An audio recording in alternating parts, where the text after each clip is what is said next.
Himataas ang empleyado sa Talisay City LGU nga gintiro patay. Nagapanawagan sa bulig sa makatudlo sa sospek. Talisay City Police wala sa gihapon sang lead sa kaso. Ining balita nga aton gintutukan.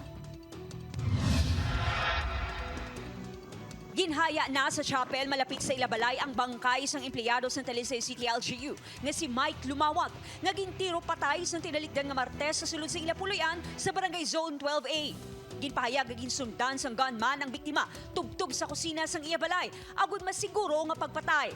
Agud maangko ng hustisya, nagapangayo karon sang bulig sa publiko ang pamilya sa makatudlo sa gunman. Nagapangayo bulig sa tagsa-tagsa kung sino manda nga makahatag pagid sa mga additional information or evidences, CCTV, bisan ano lang para makadugang langgid sang pagpadasig sang pag-resolve sang kaso sang amon nga utod. Ang biktima ang may problema sa pamalatinan, apang sa pihak sini, nakilala ini nga joker sang iya mga abyan.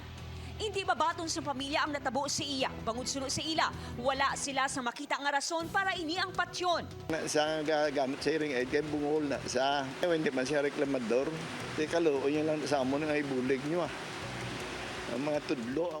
Tubtub sa karon wala pa sang lead ang kapulisan sa posible suspect. Hindi man klaro sa nakuha nga CCTV footages ng kapulisan ang plate number sa motor nga ginpahayag nagasunod sa salakyan ni Lumawag antes ini gintiro. Magapagid kita sa bumanuyatan, ma'am, nga concrete nga evidence no para sa pag-pinpoint sa aton nga suspect. Upod Garuel Manggoy, Aileen Pedraso. One Western Visayas.